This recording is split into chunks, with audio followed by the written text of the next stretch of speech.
All right. So AQR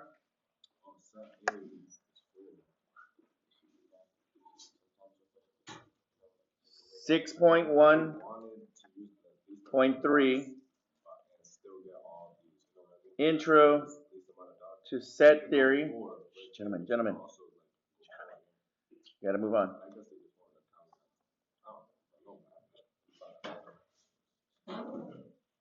Day 3.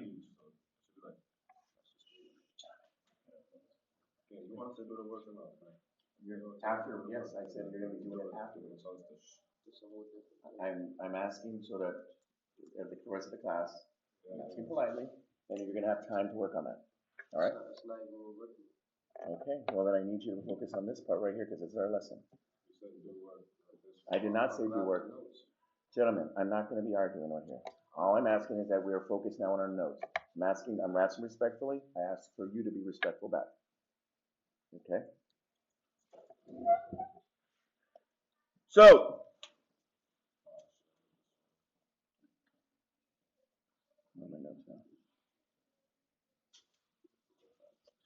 the first thing that we have to have is the complement.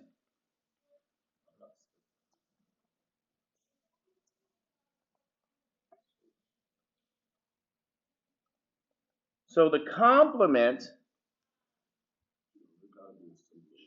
gentlemen, is the set of elements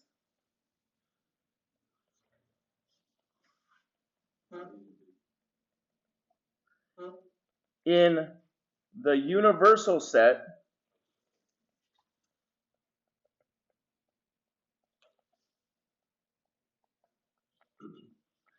that are not, and that's the key word, in the given set.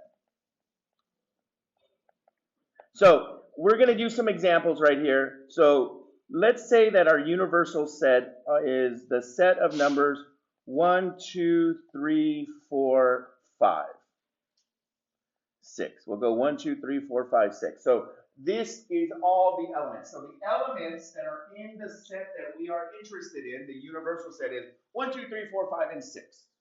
Okay? And I tell you that the set that we are currently interested, set A, is the elements 2, 3, 4, and 5. Okay? 2, 3, 4, 5. That's the set. Okay? The universal set, what is the cardinality, or vocabulary? The cardinality of the universal set would be 6, the number of elements. The number of elements means its cardinality is 6, where the number of elements in set A is 4.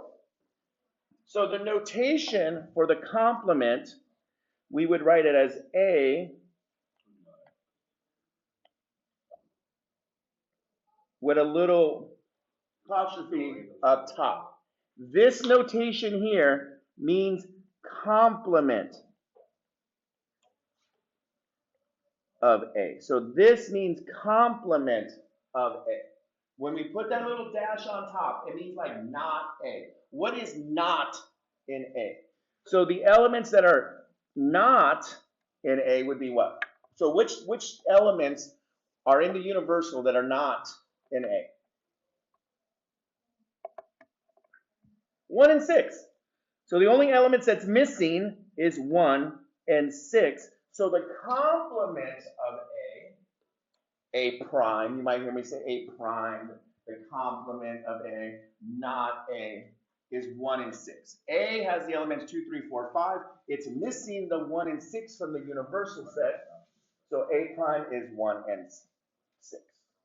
Remember the notation of using braces to identify those distinct elements. All right. So that's one vocabulary word down, the complement. All right. The complement set. Next thing we have is the intersection set. So the intersection of 2 or more, when technically we could have more, we'll have more later on, or more sets, is the set of elements that are common between them. So, in other words, which ones overlap? Intersection, overlap. Which ones intersect? Which ones have the same elements? Okay? So, let's look at an example, and we're continuing in this example from above. So, let's introduce set B, which is 1, 3, and 5. Okay, the odd elements. Okay? The intersection notation is A, we would say it like this. A with an upside down U. B. This notation right here means the intersection.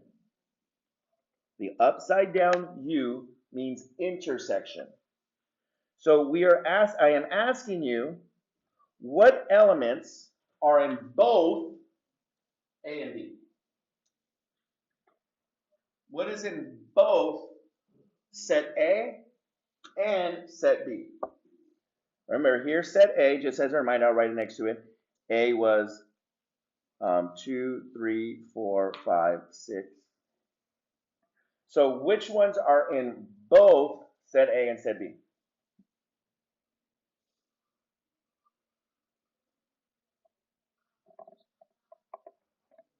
5 and 3. 5 and 3. 5 and 3. So the intersection of set A and B is 3, and because we always write it from least to greatest, so 3 and 5. Okay. The intersection. Those that are in both. Those that are in both of the sets that are being requested are being you're interested in. That is called the intersection set. The intersection combines two sets of values, two sets of elements, to create a new set. All right, one more, and then we're done. Like I said, we're in and out in less than 15 minutes. The union set. The union set, and our notation for union is a U. So the union set is a U. Okay. Let me just write this down. It's an upside down here, and this one is a prime right there.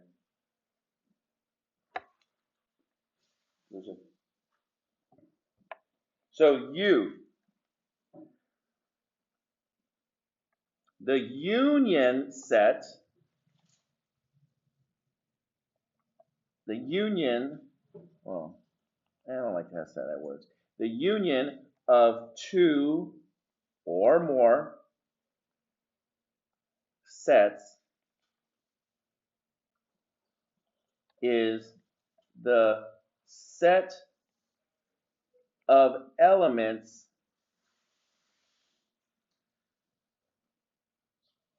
that are in either of them. Sometimes we like to say that this is the combined. Okay? Combined. We're going to combine the sets. So you're linking them in together. Now, remember, when we write a set, we do not write the numbers over again. So even if the number repeats, we do not write it. So in this case, in the example, we said that A was 1, 3, 5, and B was 2, 3, 5, 2, 3, 4, 5. So A union B, okay, that means union is we are combining these two sets. So anything that is in one of the sets, is in the other set as well. So anything, okay, we're not looking at combined. So what is the first element that is in set A or set B? Sometimes we say this as or as well. So what is our numbers? What's our first element?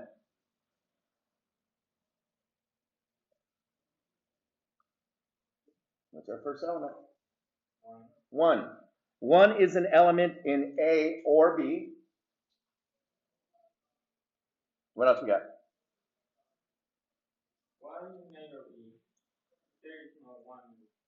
It's an A or B. It's in either of them.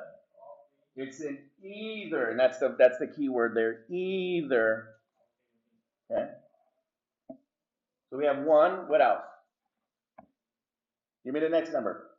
2. 2 is in 1 is in B. What next? What's the next number you see? 3. I do see 3. 3 is in both of them, so it's in one of the other. So one of them. What else? 4 and 5. So when I combine the two sets A and B, I get the new set 1, 2, 3, 4, 5. All right. So notice that it basically the only unique element, the only element that's not, or if you're looking at just set B, the 1 is missing. So the 1 gets attached and gets added into this new set of B to give us this one right here. Or you can think of it as like, hey, set A does not have the values 2 and 4. So 2 and 4 get added into the new set from A. So union, we are combining them together, whereas the intersection, we are trying to identify those elements that are in both.